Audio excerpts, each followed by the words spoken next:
Come on, let's go. Come on.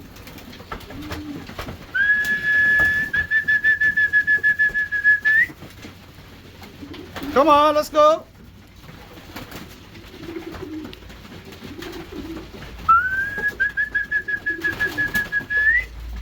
What's up, guys? Welcome back to the channel. Sylvia here. Today I'm gonna give you an update on my birds. I'm still breeding. Yep, breeding in the summer, which I usually don't, but there's a reason for that. And we'll look at my young birds for a little bit, and then I want to talk to you guys about something I'd like to run by you regarding young bird racing. And so stick around and let's take a look at the birds. So in here it's my main breeding loft. Hopefully it will not be the breeding loft for next year. I'm planning on building a bigger breeding loft with individual sections, so stick around for that. And I say maybe because it all depends on the young bird racing season. Hopefully I do okay. Anyway, that's for another day. So in here I still have a couple of birds. I moved a lot of them to my old bird section,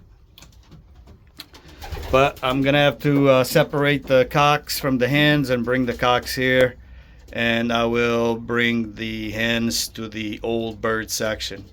And no guys, that bird is not afraid. That's my Dirk Van Dyke cock, and he always trembles like that, even when being held. So let's see here. These guys just finished raising a pair of birds. They're on the bottom there somewhere. They probably need a few more days, and then I'll move them to the old bird section. That won't be for the young bird season. I do plan on training all my late hatches, and I will keep them for old bird season. I will toss them, and I will get them to a point that they'll be able to do 150 miles on the training truck that we have here at the Central Jersey Combine. So that's the plan. Over here is my pair grandchildren of Best Kettle, both the cock and the hen.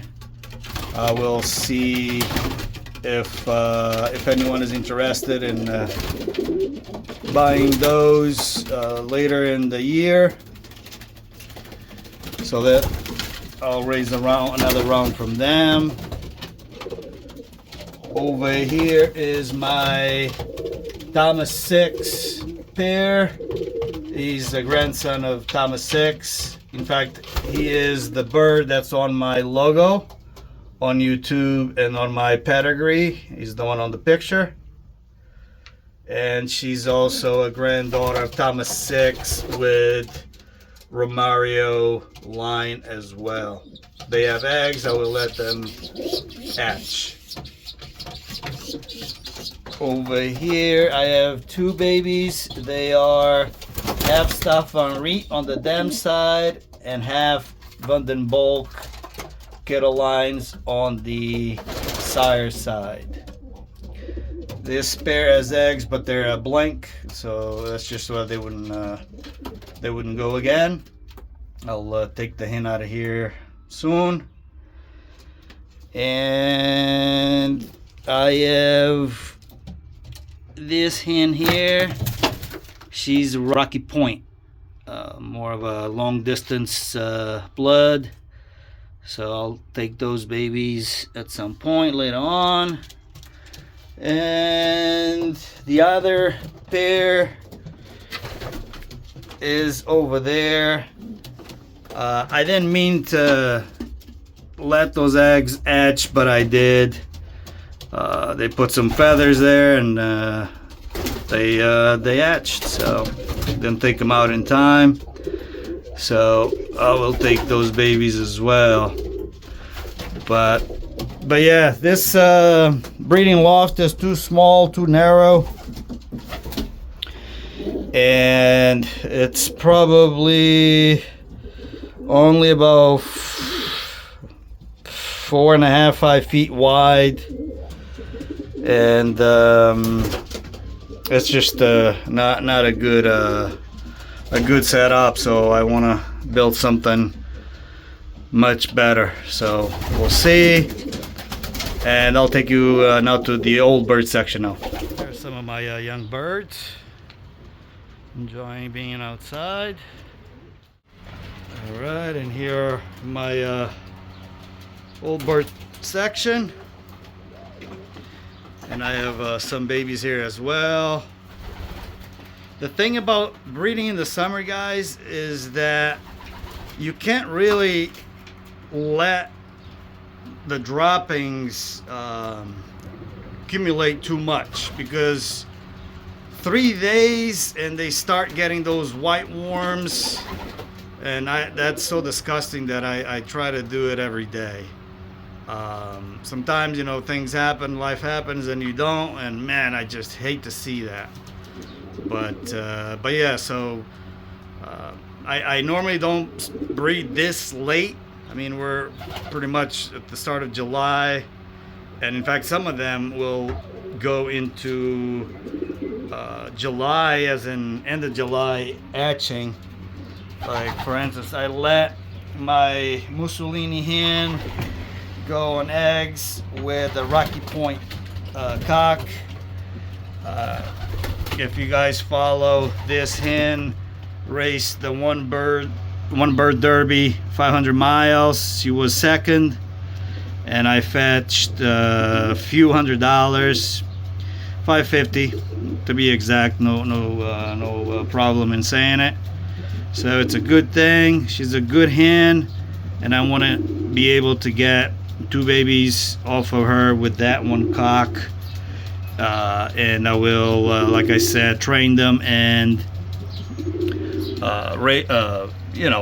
toss them to 150 miles, and then they'll be good for old birds.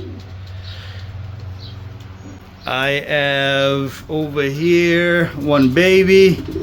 That's a Ludo Clyson Albert Darwa hen paired with a 100% Hardy Kruger cock, and that mixing or that matching has done well for me. I just noticed that hen just laid an egg,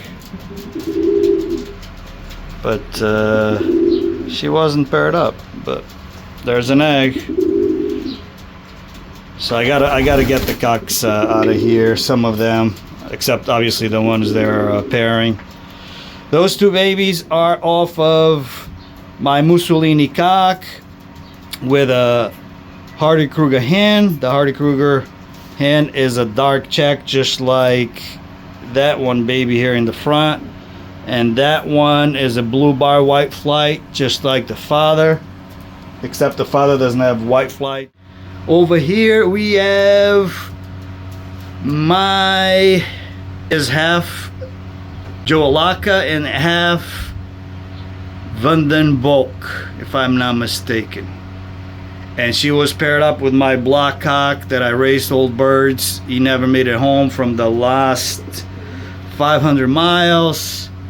And she's been breeding or raising the 2. They were tiny babies, and she's been taking care of them all by herself. The babies, one is block, the other one is blue check. So I will let them race, be trained and race old birds. Over here, she is Lucky, really good hen. I pair her up with her son, and her son is also mealy just like her, but they gave me a blue bar white flight and a mealy baby as well. So once I take these 2 out of there, those eggs will be thrown out, and I'll take the cock away. And What else? Oh, ABC Loft. The Chicos. The Chicos did lay the 2 eggs and both hatched. So you asked if you could have one of them. I'll keep one. You can have the other one. We just got to make plans to see how you want to get the bird. And that's about it. So I'll have quite a good number of extra birds. Some will be for sale. Some will be for me to race old birds. If you remember last year, young birds, I didn't have a good season. I lost a ton of birds. And then for old birds, I didn't really have much quality to race with. And speaking of old bird season, I wanted just to congratulate John Menuez. He was champion Loft, champion everything, I believe, at the club, and Kevin was closely behind. So both of them did an excellent job. They kicked my butt, and I had a really good time. I enjoyed the old birds more than I did the first time around.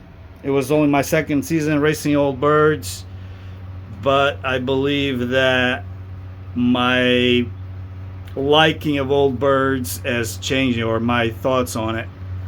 I really enjoyed it, so I think I'm going to do it again next year if everything goes well. And that's the plan. Now, 2 more things I want to talk about. I want to show you real quick my young birds, and then I want to talk to you about the young bird racing season. So here are the young birds. I pulled the 9th and the 10th on the 2nd of June, so it's been 24 days. And they're growing in probably, I don't know, 3 inches. And so the plan is the first week of July just to let them out so they can start regaining their strength.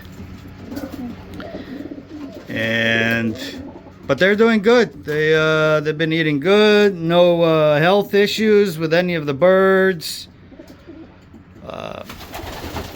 And I am actually kind of amazed that, so this is my, let's see, 21, 2, 3, 4, my 4th season racing young birds.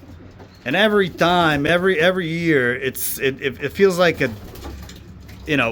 whole team is different. I don't know how to describe it, but they all have their own unique personalities, and it's just such a joy to be with them and really come out here and spend time with them. So the next thing I want to talk to you about is the actual racing season. Last year, if you recall, I had a game, or a competition, a subscriber competition, where I offered $500 to the winner. I also offered a bird for 2nd place and some merchandise for 3rd place. I wanted to do something similar, only a bit different. So the plan, or what I was thinking, is that if I get minimum 20 guys that want to participate, they would actually become a member, a Matus Loft member. You would sign up for that membership only for 3 months. You can then just cancel it. You would pick the long distance choice. I have a short distance, medium distance, and long distance membership levels. you would pick the long distance, which is $24.99. So you'd buy into the competition for $75, and you could potentially, if you win first place, get a good amount of money.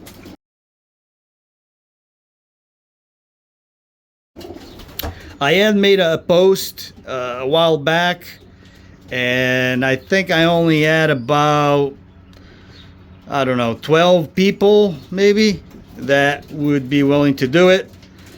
The thing is, if I don't get 20 people, it's just not worth doing it at all. So if you are interested, put in the comments. Again, you buy in for $75.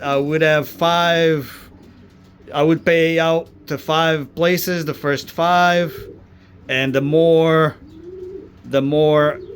people sign up, obviously the more money you get.